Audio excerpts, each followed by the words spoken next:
Hey, what's up, everybody? Video 44 coming at you with another video. All right, so Rob Pelinka. I gotta make sure I know what you know what I'm talking about and that I'm speaking clearly. Rob Pelinka is on a flight to Indianapolis. Now, what does that have to do with anything?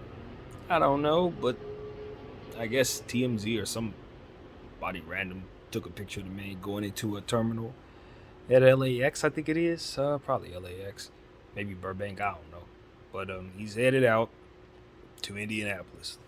Now, what is he going to be doing in Indianapolis? Whatever he wants to do. Who knows? Business, I guess, for the Lakers. One would assume. Um, doesn't have to be, of course, but one would think that that's what it is.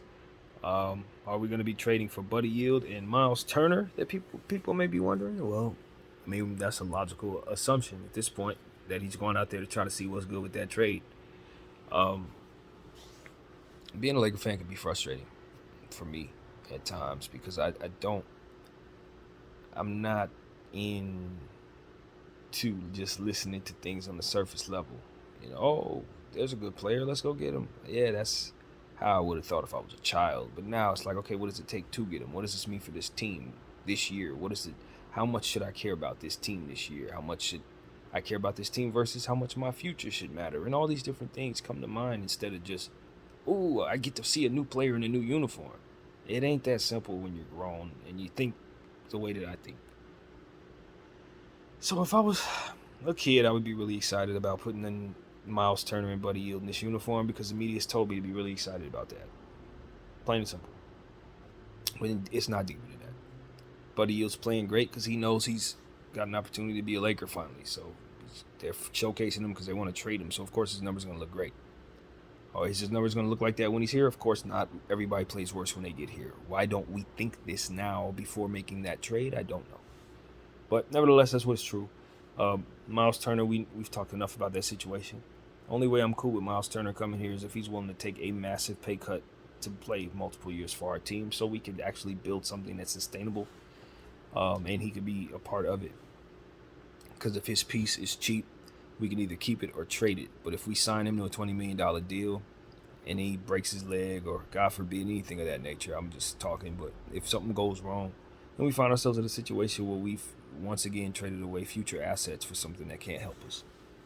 And I just know better than to do that. I know Rob Pelinka has no problem doing that because it saves his job and adheres to the pressure that's being applied to him. I know no one of the players have a problem with that because they're running around putting their bodies on the line with not enough to make it make sense. And they've already signed a dotted line, so they're kind of stuck. If somebody doesn't do something for them, they're just stuck. So they're gonna apply pressure because it makes sense for them, and they don't necessarily need you to know that it don't make sense for you as a Laker fan. It don't make sense for you as a Laker fan because you're going to be a Laker fan next year too. And that's what LeBron fans are able to detach themselves from the situation and say, well, we don't care nothing about the Lakers. We care about our guys, so we're on board with the player situation. There are player fans who are paying good money into the Lakers and they want to see the timeline make sense. And I think they're valuing those people very much. I think that is a mistake that real Laker fans are going to have to suffer uh, in regards to what's going to end up happening in my mind is all these people are going to murk up our team and then Jeannie's going to sell it to somebody and then who knows what happens after that. That's what I think this is ultimately leading to. Even though I know that's not Jeannie's intention, she's listening to people that are going to drive her team into the ground. And like I said, it's in their best interest to basically do whatever to save their own selves because their timeline is different than hers. And if she can't see that, then they're going to do exactly what's in their best interest, which is to run your crap and your system and your business into the ground, which would make it then crap at that point. Not crap to me though, because I'm a Laker fan who really cares about this stuff. So it's like, all right, if we're gonna talk about it every day and give it as much attention as we do, then we're gonna be honest about it. We're not gonna just tell people, hey, it's great. Hey, kids, go ask everybody to put pressure on Rob Pelinka to go get us a player that's not going to actually be good for our future. Because I know those same kids are going to want to see the team get better next year. One of the things that the Lakers have to understand is, at least with the problems we have right now, you have the option of throwing picks at it. That's an option. Now, whether or not you choose to use that option, wise or not wise, it's up to you. But that is there is a very good thing. Once you make a trade like this and you give away those 2 picks, that option is no longer in place. So whatever you do potentially cannot be undone. We don't know how that feels. We don't know what that world looks like. We still think that this is the worst world. And Rob Pelinka and everybody's acting like this is the worst version of us. This ain't it. It gets a lot worse because of the stuff that it looks like we're about to do, unless we bring back something that looks better than what's being proposed. And judging by the mistakes that the Lakers have made and what we've allowed Rob and the team to do, I have no reason to have faith that this is about to be a good move. In value, especially given who we're doing business with, the Pacers have always run a hard bargain with us. They don't like us. So him flying out to Indianapolis, and by the way, this reminds me of when DeAndre Ayton flew out to Indianapolis to no avail. They seem to be like a team that people tend to pretend to do things with but aren't actually doing things with. But I've already discussed that in a video many months ago. But nevertheless, I look at this situation, I say, here we go again. Someone's flying out to Indianapolis, trying to make something happen. Probably ain't going to happen. I don't think it's going to happen anyway, you guys. You know why? Because at the end of the day, if the Lakers really wanted Buddy Hield and Miles Turner, they'd have gotten him already. They could have gotten him 89 different times over the last 4 months. Like, that trade has always been available to the Lakers in many different ways. They didn't make the trade because they didn't want to make the trade. The only reason why they make the trade now is because they're adhering to pressure. Pressure they should not be adhering to because it's already too late. So people are trying to save themselves, and Jeannie going to allow them to do it. And it's going to be to her own detriment. And I try to help, but I don't think anybody listens to me, so I just continue to speak. Hope that it gets to the right person someday, but I don't know, man. This is a train wreck waiting to happen, and I know it.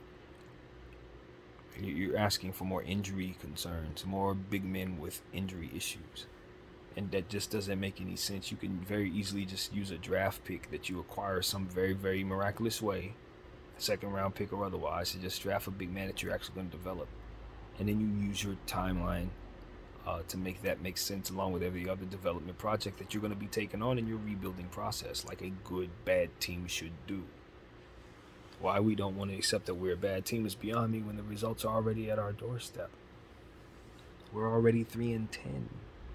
Doing things the wrong way has already come to hurt us, and we're still doing things the wrong way in that same way, just like a bad team does, which is why the people making decisions need to go.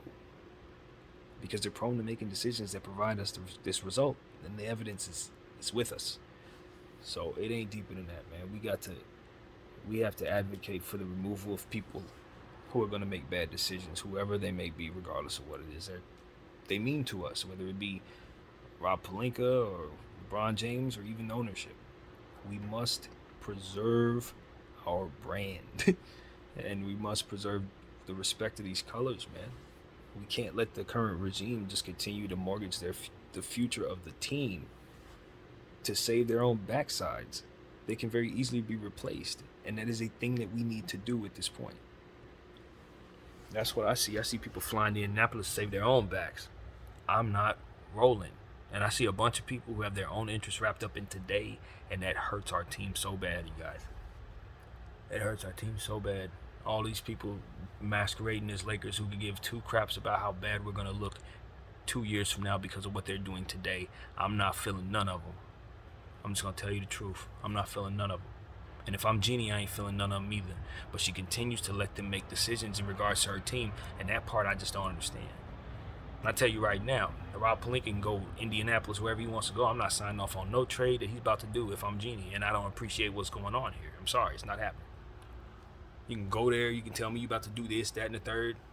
You can tell me you're going to bring back the moon and stars. All right, do that. But if you only bring me back those 2 players and you think you're about to send out my future picks, you think that's going to keep me from firing you at the end of this? You got another thing coming, buddy.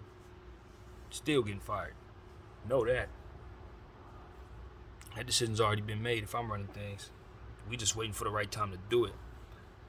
So hell no, he shouldn't be making no decisions. I'm going to stress that to the utmost. Until Jeannie gets rid of the people who have told her to do all the things that she's been doing, the only thing she needs to be doing is distancing herself from those people. Anything else is just digging herself further into a hole. My name is BDF44. I thank you all for watching. I'm out.